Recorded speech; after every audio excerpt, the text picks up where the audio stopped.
வணக்கம்.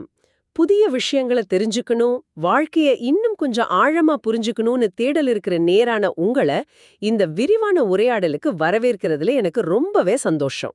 ம் கண்டிப்பா. இன்னைக்கு நாம பேச போற விஷயம் நம்மள பல பேரும் டெய்லி பேஸ் பண்ற ஒரு பெரிய மனப்போராட்டத்தை பத்தி தான். ஆமா, டெய்லி காலையில எந்திரிக்கிறோம், வேலைக்கு போறோம், ஏதோ சம்பாதிக்கிறோம், அப்புறம் தூங்குறோம். ஆனா என் வாழ்க்கையோட உண்மையான அர்த்தம் என்ன? நான் முழுமையா வாழ்றேனா? அப்படிங்கிற கேள்வி எப்போதாவது உங்களுக்குள்ள வந்திருக்கா? அந்த கேள்விக்கான விடைய தேடி தான் இன்னைக்கு நாம ஒரு அற்புதமான மூல ஆதாரத்தை கையில் எடுத்திருக்கோம். எக்ஸாக்ட்லி. அதாவது ஸ்ரீமத் சுவாமி சித்பவானந்தர் எழுதின டெய்லி டிவைன் டைஜஸ்ட் தினசரி தெய்வ சிந்தனை அப்படிங்கிற தொகுப்பிலிருந்து மார்ச் 6ஆம் தேதிக்கான தர்மம் 2 தர்மம் பார்ட் 2 அந்த பகுதியை தான் இன்னைக்கு நாம முழுமையா அலச போறோம். பாத்தீங்கன்னா இது மகாபாரதத்திலிருந்து எடுக்கப்பட்ட ஒரு வாழ்வியல் சாராம்சம். ரொம்பவே ஆழமான ஒண்ணு. சரி, இது கொஞ்சம் விரிவாவே பாப்போம். இப்போ தர்மம் அப்படிங்கிற வார்த்தைய கேட்ட உடனேயே இது ஏதோ பழங்கால தத்துவம் அப்படின்னு நீங்க நினைக்கலாம். ஆனா ஆனா உங்களுடைய இன்றைய அவசர வாழ்க்கைக்கு நீங்க தேடுற அந்த மன நிறைவுக்கு இது எவ்ளோ முக்கியம்னு இந்த கட்டுரை ரொம்ப தெளிவா பேசுது. உண்மைதான். தர்மம்னா என்னன்னு ஒரு தெளிவான பார்வை நமக்கு தேவைப்படுது. இதுல நாம கவனிக்க வேண்டிய ரொம்ப சுவாரஸ்யமான விஷயம் என்னன்னா, இந்த கட்டுரை தொடங்குற அந்த முதல் வரிதான். ஒரு மனிதன் தன்னுடைய தர்மத்தை சரிவர செய்யறதன் மூலமாகத்தான் அவனோட வாழ்க்கையின் முழுமை சாத்தியமாகுது அப்படின்னு அந்த வரி சொல்லுது. ஓ, வாழ்க்கையோட முழுமை. ஆங்கிலத்துல ஃபுல்ஃபில்மெண்ட்னு சொல்வோம் இல்லையா? அதேதான். அந்த முழுமையான திருப்தி அப்படிங்கிறது எங்கேயோ வெளியில நாம அடைய போற ஒரு பெரிய பதவியிலையோ இல்ல பேங்க் பேலன்ஸ்லயோ இல்ல. அது நாம செய்ய வேண்டிய செயல்களை, நமக்கான தர்மத்தை நாம எப்படி செய்றோம் அப்படிங்கறதுல தான் அடங்கி இருக்குன்னு இது ஆழமா பதிவு செய்யுது. ஒரு நிமிஷம். இத நாம நடைமுறை வாழ்க்கையோட ஒப்பிட்டு பாப்போம். இப்போ தர்மத்தை சரிவர செய்யறதுன்னா என்ன? பல பேரும் தர்மம் அப்படிங்கறத பிச்சை போடுறது, தானம் செய்யறது, இல்ல புண்ணியம் தேடுறது அப்படின்னு தான் புரிஞ்சு வச்சிருக்காங்க. அது ஒரு தவறான புரிதல். வாழ்க்கையின் முழுமை நாம செய்யற அன்றாட செயல்கள்ல இருக்குன்னு கேட்க நல்லா இருக்கு. ஆனா ஒரு சாதாரண மனிதன் தன்னோட டெய்லி லைஃப்ல இந்த தர்மத்தை எப்படி கண்டுபிடிக்கிறது? மிக சரியான கேள்வி கேட்டீங்க. தர்மம் அப்படிங்கிறத ஒரு மதம் சார்ந்த வார்த்தையாகவோ அல்லது தானம் செய்யறதாகவோ சுருக்கிடவே கூடாது. தர்மம் அப்படின்னா இயல்பு அல்லது கடமை. இயல்புன்னா நேச்சர். ஆமா. இப்போ ஒரு நெருப்போட தர்மம் சுடுவது, அதுபோல ஒரு மனிதனோட தர்மம் என்ன அப்படிங்கறத இந்த கட்டுரை ரொம்ப அழகா 4 வெவ்வேறு பரிமாணங்கள்ல பிரிச்சு காட்டுது. 4 பரிமாணங்கள். ஓகே. இதுல முதல் பரிமாணம் ஒரு மாணவனோட தர்மத்தை பத்தி பேசுது. அறிவை வளர்ப்பதே ஒரு மாணவனின் தர்மம்னு இது குறிப்பிடுது. இத கேக்கும்போது ஸ்கூல் இல்ல காலேஜுக்கு போற பசங்களுக்கான அட்வைஸ் மாதிரி தோணுதே. காலேஜ் படிப்பை முடிச்சிட்டு பல வருஷமா வேலை பார்த்துட்டு இருக்கிற நேரான உங்களுக்கு இது எப்படி பொருந்தும்? அதுதான் இங்குள்ள சூட்சுமமே. மாணவன் அப்படிங்கிறது ஒரு குறிப்பிட்ட வயதை குறிக்கிற சொல் கிடையாது. அது ஒரு மைண்ட் செட், ஒரு மனநிலை. கத்துக்கிற மனநிலை. கரெக்ட்.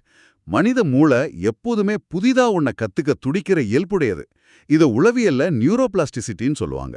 நாம புதுசா விஷயங்களை கத்துக்கும் போதுதான் நம் மூளை சுறுசுறுப்பாவும் ஆரோக்கியமாவும் இருக்கு. அப்போ அறிமை வளர்ப்பது நீங்க சொல்லப்படுறது அந்த தேடலை நம் வாழ்நாள் முழுக்க உயிர்ப்புடன் வச்சிருக்கிறத தான் சொல்லுது. இப்போ இந்த உரையாடலை கேட்டுட்டு இருக்கிற நேயர் கூட ஏதோ புதுசா தெரிஞ்சுக்கணும் அப்படிங்கிற ஆர்வத்துல தான் தன்னோட நேரத்தை ஒதுக்கி இருக்கிறாரு. கண்டிப்பா. அந்த வகையில அவர் இப்போ தன்னோட மாணவன் அப்படிங்கிற தர்மத்தை தான் செஞ்சுட்டு இருக்கிறாரு. நீங்க சொல்றது நல்லா புரியுது. ஆனா இன்றைய காலகட்டத்துல அறிவு அப்படிங்கிறதுக்கும் தகவல், அதாவது இன்ஃபர்மேஷன் அப்படிங்கிறதுக்கும் பெரிய வித்தியாசம் இருக்கு இல்லையா? ஆமா, நிறையவே வித்தியாசம் இருக்கு.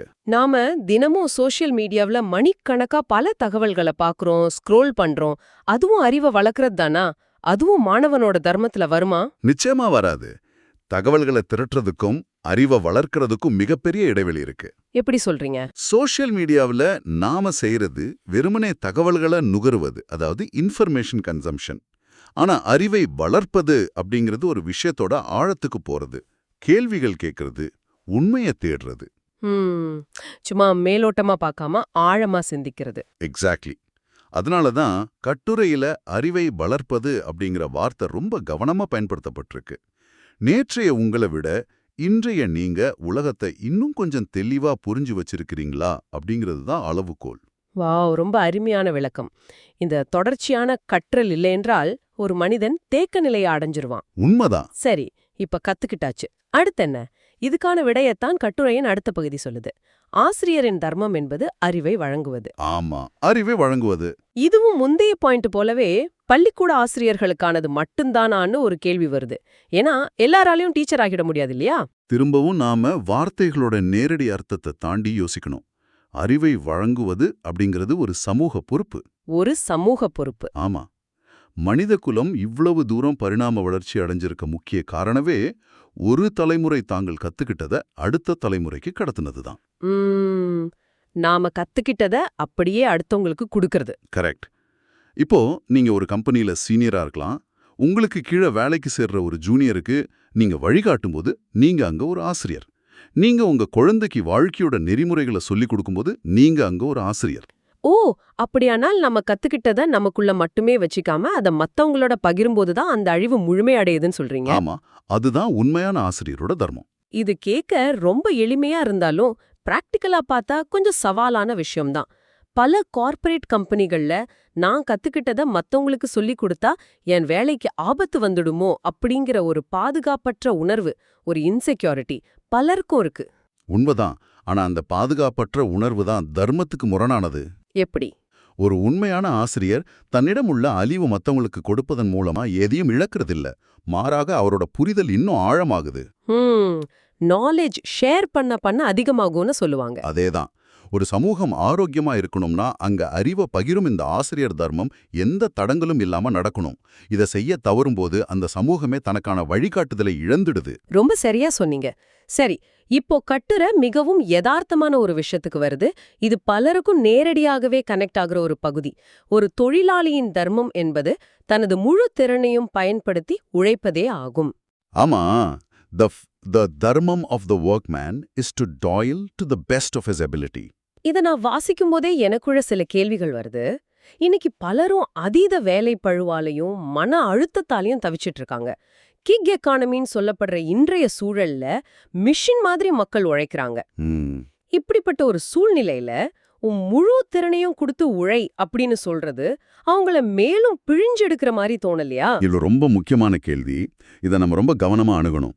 முழு திறனையும் கொடுத்து உழைப்பது அப்படிங்கிறது கார்ப்பரேட் நிறுவனங்களோட லாபத்துக்காக உங்களை நீங்களே அழிச்சுக்கணும்னு சொல்லல. அப்புறம் எதை குறிக்குது?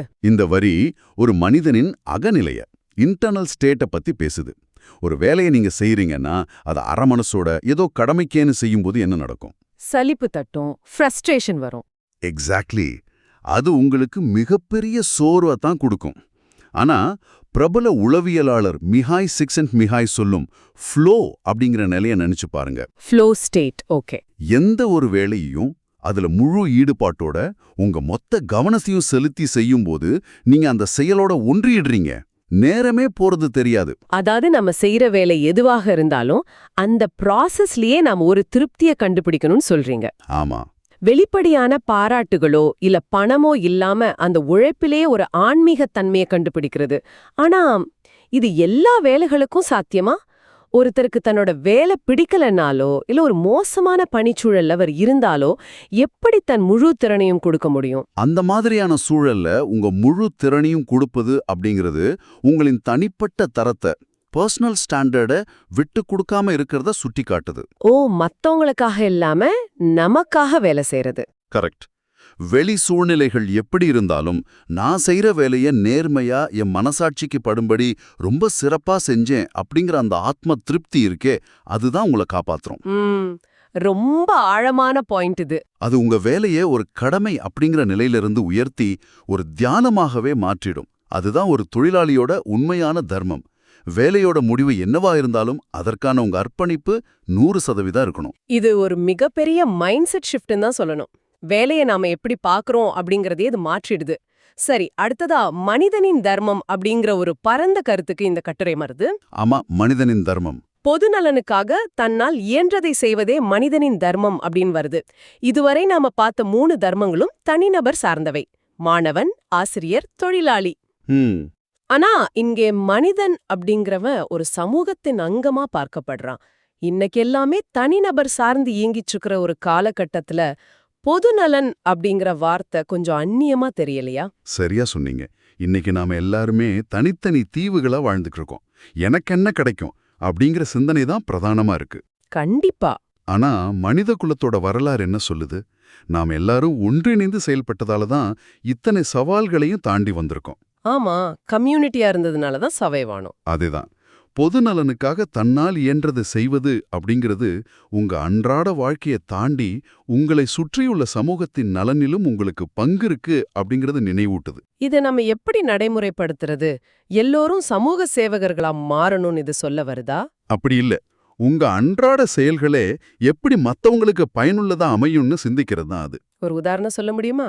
கண்டிப்பா. இப்போ ஒரு தொழிலாளியா நீங்க ஒரு பொருளை தயாரிக்கிறீங்கன்னா அது தரம் குறையாம இருக்கணும்னு நினைக்கிறது ஒரு வகையான பொது நலன்தான். ஓ, நம்ம வேலையை சரியா செய்யறதே சமூகத்துக்கு செய்யற நன்மைதான். எக்ஸாக்ட்லி.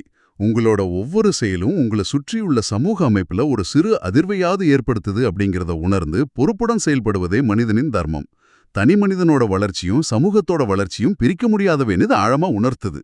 ரொம்ப அருமை. நாம இதுவரை 4 தர்மங்களை பத்தி பார்த்துட்டோம். ஆனா இந்த கட்டுரையின் உச்சக்கட்ட பகுதியா என்னை ரொம்பவே சிந்திக்க வச்ச ஒரு வரி இறுதியில வருது. இதுக்காகத்தான் நாம இவ்வளவு நேரம் காத்திருந்தோன்னு கூட சொல்லலாம். அந்த வரி ரொம்பவே பவர்ஃபுல்லானது. ஆமா, ஒரு மனிதனின் தர்மம் மற்றொரு மனிதனின் தர்மத்தைப் போலவே புனிதமானது. The தர்மம் of one man is as sacred as that of another. இங்க இத கொஞ்சம் ஆழமா உள்வாங்கணும். நாம வாழ்ற இந்த சமூகம் எப்போதுமே ஒரு வேலைய அல்லது ஒரு பொறுப்ப மற்றொன்றை விட உயர்ந்ததா பாக்குற வழக்கத்தை கொண்டது. கண்டிப்பா. ஒரு ஐடி கம்பெனியோட சிஇஓ செய்யற வேலை உயர்ந்தது, தெருவ சுத்தம் செய்யற ஒருத்தரோட வேலை தாழ்ந்தது அப்படிங்கிற ஒரு எழுதப்படாத விதி நம்ம சமூகத்துல இருக்கு. ஆனா மகாபாரதம் அதை அடியோடு மறுக்குது. இது எப்படி சாத்தியம்? இது சமூகத்தோட முகத்திலறியற ஒரு உண்மையான புரட்சிகரமான சிந்தனை. நீங்க சொன்ன அந்த சிஇஓ மற்றும் தெருவு சுத்தம் செய்பவர் உதாரணத்தையே எடுத்துக்குவோம். சொல்லுங்க. சமூகம் ஏன் சிஇஓவோட வேலைய உயர்ந்ததா பாக்குது? அவர் ஈட்டுகிற வருமானம், அவருக்கு இருக்கிற அதிகாரம், அவர் அணியும் உடை, இத வச்சு சமூகம் அந்த மதிப்பை உருவாக்குது. ஆமா, எல்லாமே பணத்தை வச்சு அளக்கப்படுது. அதாவது பொருளாதார அளவுகோலின்படி நாம ஒரு படிநிலைய ஹயரார்க்கிய உருவாக்கி வச்சிருக்கோம். ஆனா பிரபஞ்சத்தோட பார்வையில அல்லது தர்மத்தின் அளவுகோல்ல பொருளாதார மதிப்புக்கு எந்த இடமும் இல்லை. ஓ, இங்க புனிதம், அதாவது சேக்ரெட் அப்படிங்கிற வார்த்தைய நாம ரொம்ப கவனமா கையாளணும். அப்படியானால் தர்மத்தோட அடிப்படையில ஒரு வேலையோட புனிதம் எதை வச்சு அளவிடப்படுதுன்னு சொல்றீங்க? உங்களின் ஈடுபாட்டை வச்சு. ஈடுபாடு, டெடிகேஷன். ஆமா.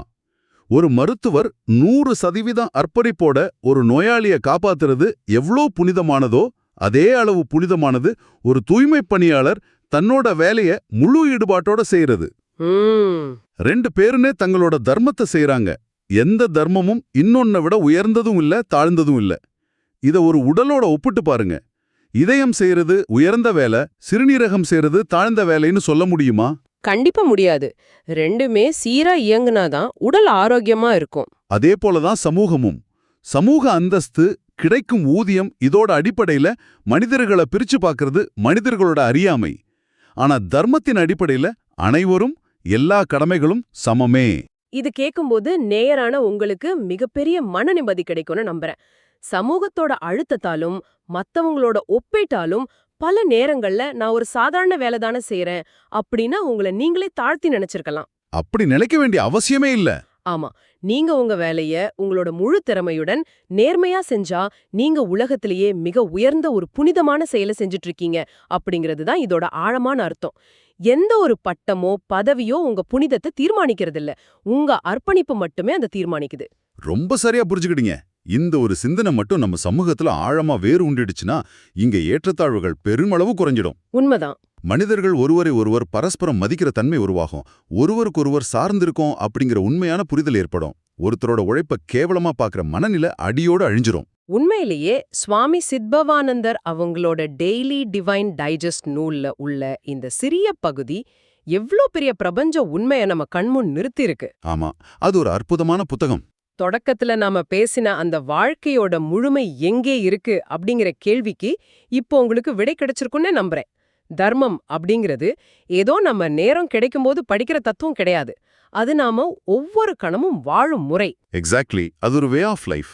மாணவனா கற்பதிலும், ஆசிரியரா பகிர்வதிலும், தொழிலாளியா முழு திறனையும் கொடுப்பதிலும், மனிதனா சமூகத்தை நினைப்பதிலும் தான் அந்த முழுமை அடங்கியிருக்கு. நிச்சயமா.